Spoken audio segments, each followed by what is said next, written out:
tossers have thrown it out the door with their behaviour this week. They should be ashamed of themselves. They should absolutely look at themselves in the mirror and wonder what the have they been doing. They were hissing at us and calling us cheats in the Lord's long room, and they have the gall to talk to us about the spirit of cricket. Absolute bullshit. There's a big appeal. It's hit him on the pad. He's out. Lions gone. New South Wales are 9 down onto Sydney Road, and it's hit a car. I think it's hit a car. What a way to bring up your 50. All you want is to leave it all behind. Now there is a simple remedy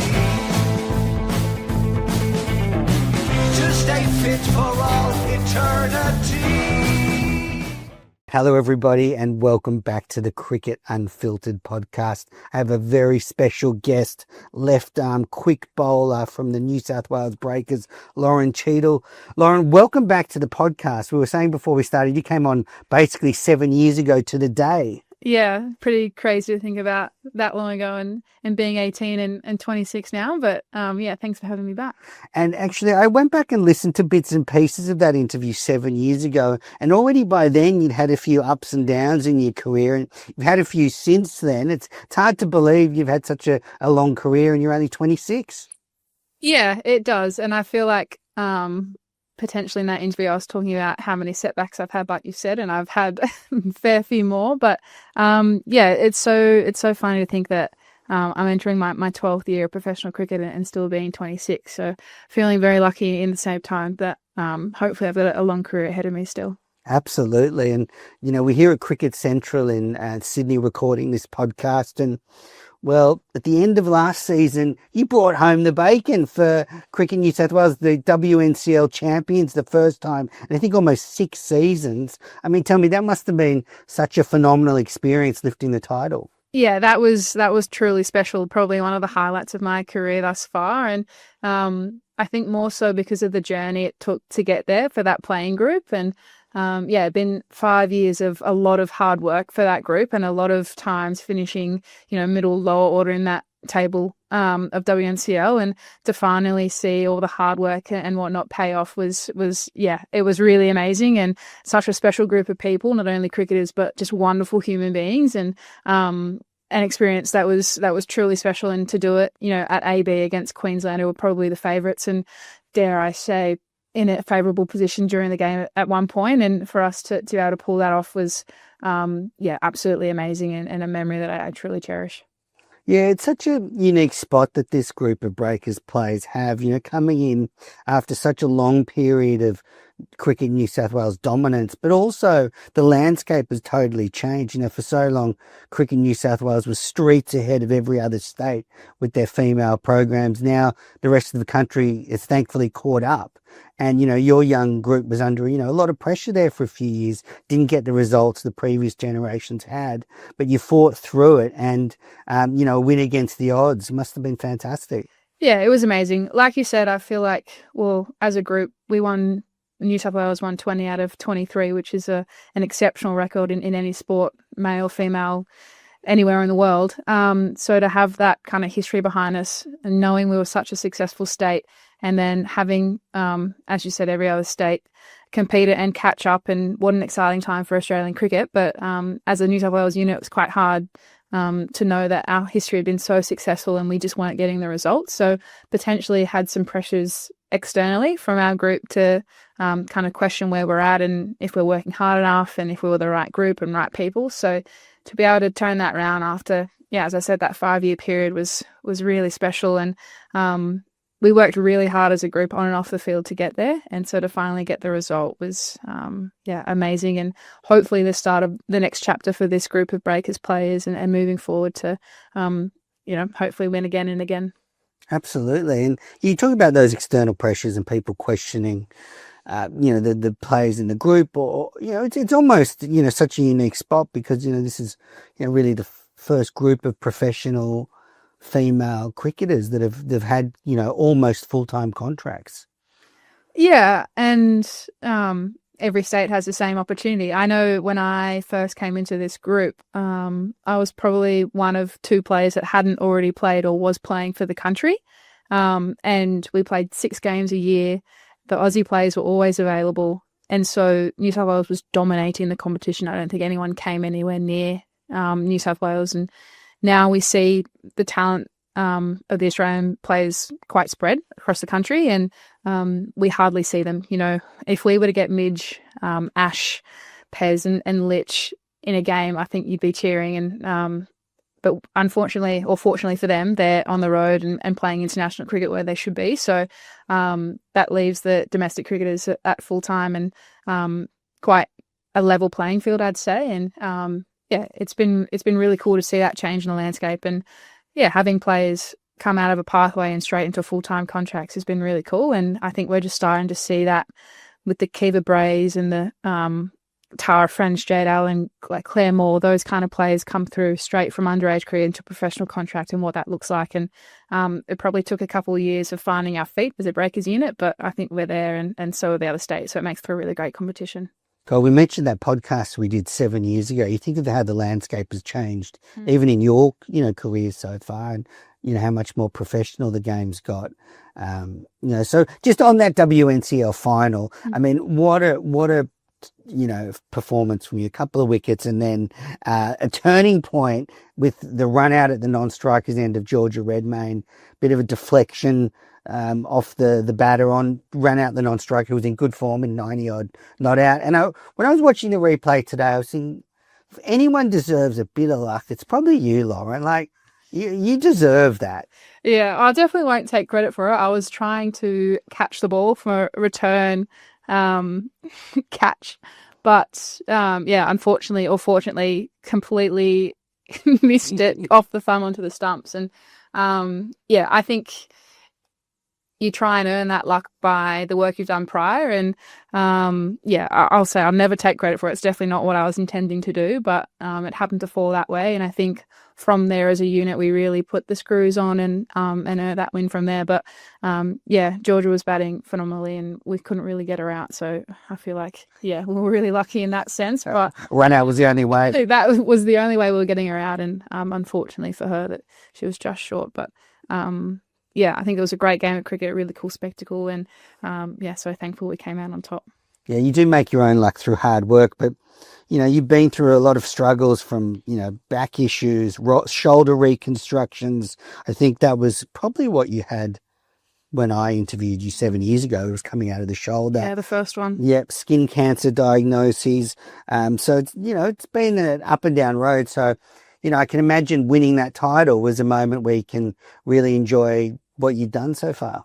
Yeah, I spent a lot of time on the sidelines. I was actually going through with someone upstairs in the building around milestone games, and Annie Leroad, who's been here for a couple of seasons, about to hit her 50th, and I'm a couple games behind her, which hit a little close to home, thinking I'm 12 years in and not even 50 games past. But in the same breath, I feel super lucky to still be around and involved and backed by the organisation, my coaches, my teammates, that even when I'm not on the park and rehabbing, they still have so much faith in me. And that felt like a moment where I could repay that in that title and playing such a small part in that fixture. But I wouldn't say it's been the easiest of journeys, but I wouldn't take any of it back. I think it's led me to here, and I feel like I really know myself and my body and what I'm capable of, and also the balance outside of sport and how kind of insignificant this, but a game of cricket is. Perspective. Yeah, absolutely, and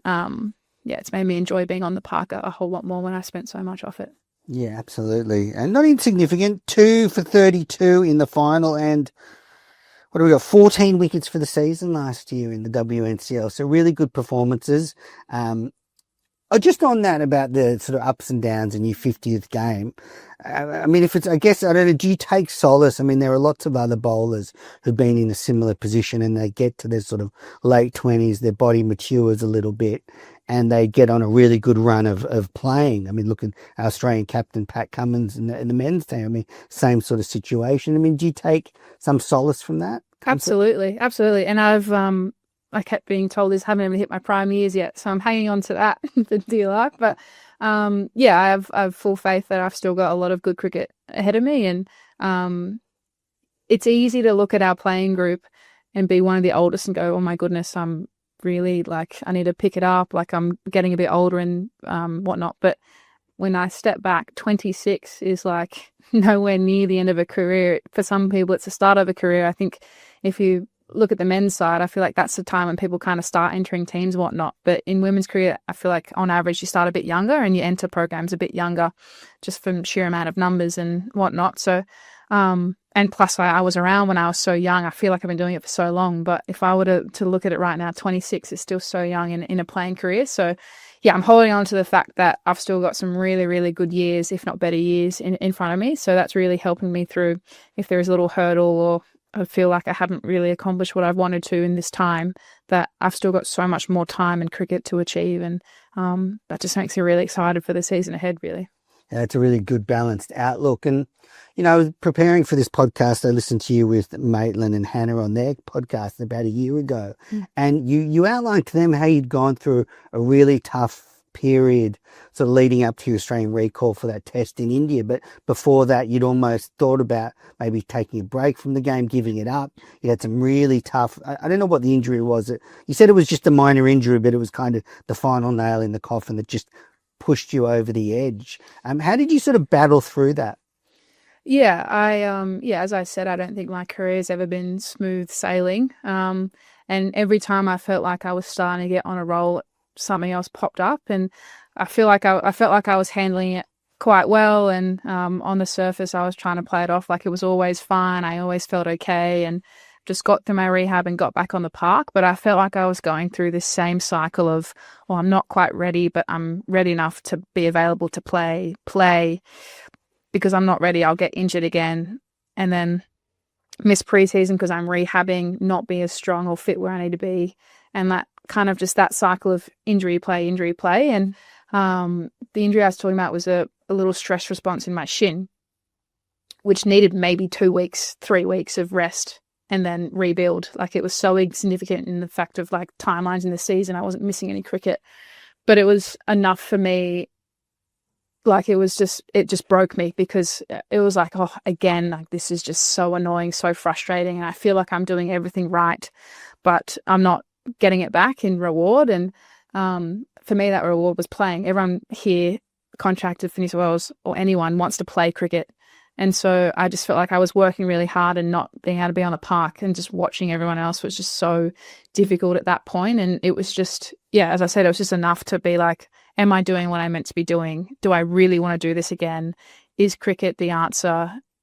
Is it really what I want to be doing? And I had never thought that before. I love cricket. I love watching cricket. I love playing cricket. And that thought had never crossed my mind. So the fact that it was crossing my mind, I thought it was really important to sit on and talk about. And through our support networks, I was told, or we worked through just stepping away for a little bit. And it was only a couple months really. I think it was maybe 3 months where I just stood back a little bit. And as soon as I did that, there was nothing else I wanted to do but to play cricket. So I just needed that little time because I never had it. My off seasons were rehabbing. It was having surgery. It was in here at Cricket Central. It was just doing everything and being switched on for 12 months of the year, that I finally took, a couple months to think about where I was in my body and what I wanted for the future of cricket, my career and whatnot. And it was to play again. So I felt really well supported in that whole process, and to be back on the park is something that I don't take lightly. And I think that part of my career needed to happen to have that kind of hunger again.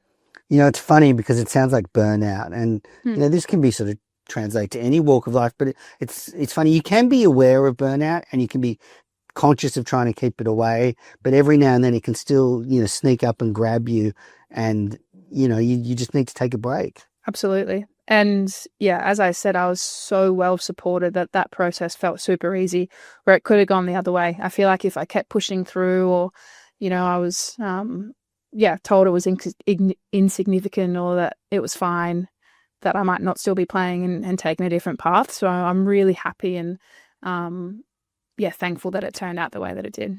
And it sounds like you just love cricket. I do. It ties me to my family. It's something I've played since I was little. I get to travel the world, the country with 15 of my best mates. And, getting paid to do it as well. And, we run laps and field balls, like sit in some nets. It's an unbelievable career and opportunity that we have to play cricket professionally. So it's definitely not something I want to take for granted. And, you've kept the family legacy. Your late father, a professional in the county scene for a number of years. And did he pass on a lot of that love of cricket to you? Yeah, definitely. All my memories growing up is in the backyard with either a bat or ball in hand and him at the other end with my brother. And I would spend days just watching Test cricket, not leaving until there was a drinks break or lunch or tea, and talking through tactics and what he saw and how he would do things differently. And I just threw so many questions at him. And I'm so thankful for the way that he just listened and tried to give off whatever info he had. He played a lot of cricket. He played a lot of county cricket and semi-professional cricket. So having him around and at games and in the house talking through absolutely everything and my silly questions as a 10-year-old was truly special, and it definitely laid a foundation for my cricketing career. I was reading about when your dad got the better of Ian Botham and Viv Richards in a Gillette Cup final back in the 70s, I think. So pretty good names to get the better of. I think they won that day, your dad's team. But so you played for Australia 12 times. I mean, it must have been a proud moment for your dad to see you play for the country. Yeah, absolutely. And family? he always used to say how proud he was. And to be able to play for Australia and have my family there is something I'll never forget. And they never not let me know how proud they were, which is I'm really lucky, and something I want to continue and think of him always. And I feel like cricket really connects me to him as well. So I just feel so lucky to have a family like mine, and their support means the world. You're from the Southern Highlands, is that right? Yeah, I grew up in Bowral, which again has a big cricket history in Don Bradman. I grew up not even a kilometre from the Oval. I spent every afternoon at the nets, either with my best mate or even if they were empty, I would just bowl for hours and hours and hours. And that's kind of how I found women's cricket being an option. Like I was just down at the nets, and I didn't know at the time, but it was a World Cup game, Australia versus the West Indies, and I ended up doing scoreboard because no one else was doing it. And that was the first time I saw opens women play cricket. I played junior boys cricket growing up. Like I played primary school women's cricket, but I didn't know that there was something above that. Like I knew women played cricket, but not to that extent. So that was the first time that really opened my eyes that this is a career path and I could do it. Because I growing up thinking I wanted to play men's cricket for Australia because I did it in underage. So like, why not just carry it on? Like Elisa Healy. Like, well, it's just all that I saw. It just wasn't on TV.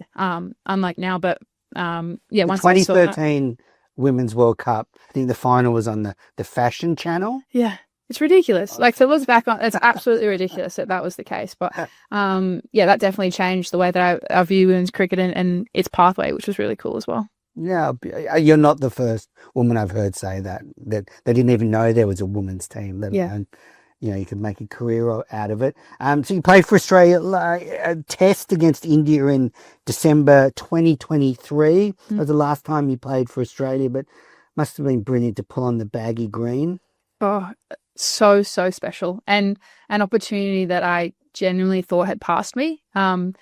I know I keep saying like I'm young, I got a lot ahead of me, but looking at that Australian unit at the moment, they are such a good team, and I just thought there was no way to crack back in. And I played some ODI and T20 cricket in the past when I first came through Cricket Australia, and their talent is just so exceptional that I just didn't think there was room. And this opportunity came up. I don't know how. It was off the back of a Big Bash as well, so I went from a semi-good Big Bash to taking the new ball, red ball in India in a test match, which was absolutely insane, but the most incredible opportunity. We didn't win, but I've learnt so much from that game, and I know that the hunger to play for Australia is still there, and I know that I just need to do everything that I can to stay on the park and play some good cricket, and whatever comes from that will come from that. But I feel so lucky to have had that opportunity to pull on a baggy green. Like, I know not many people get to do that, and how special it is for cricketers. And yeah, it was just the coolest thing. It was just so cool. Like, you grow up wanting to play cricket in a Baggy Green, and to have that opportunity, even if it is once in my life, that yeah, it's absolutely amazing. Wankhede Stadium, great place to make your debut in the Test format. So good. So where's your bowling at the moment, heading into the summer? How are you feeling? Yeah, good. I came off the back of last year after an A series with a little niggle, and spent some time rehabbing in the off season. But in terms of pre-season, I've got through, and yeah, we're about to head into some practice games fully fit, which I can't always say is the case. So now I'm chomping at the bit to get going. Really, I think the best part of pre-season is the end of it. So happy to see the back of that, and yeah, with this group heading into the sunny coast and some practice games, is really looking forward just to ripping in, really. Like, no. You're heading up to the Sunshine Coast. We are, yeah. Great. We're heading up to the Sunshine Coast for some practice games with majority of other states, I'd say. And then, yeah, we come back in a month's time. We're right in it. So, yeah, I feel really good. Fantastic. Yeah, I think our whole group looks really good. So just exciting times. Last couple of questions before I let you go. I spent a lot of time thinking about the WBBL on this podcast and talking to guests about, the future of the WBBL. So you'll be suiting up in magenta, I believe, unless you jump ship in the off season. No, definitely haven't. So playing for the Sixers again. What do you think of the shorter competition? Yeah, I think it's a really interesting point. I think I really enjoyed the 14 games. I really enjoyed playing each team twice.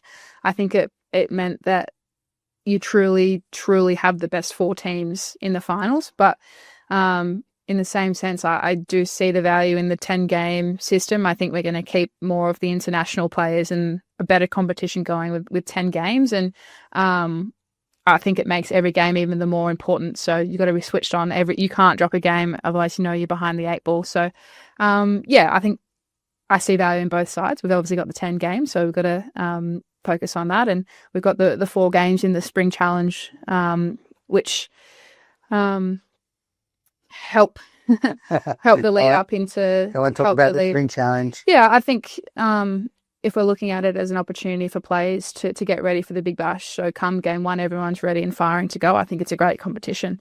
And then, yeah, once Big Bash starts going and our internationals will players are back, that it's a really great comp. So, yeah, the 10 games is really cool because you don't really have an opportunity to drop one.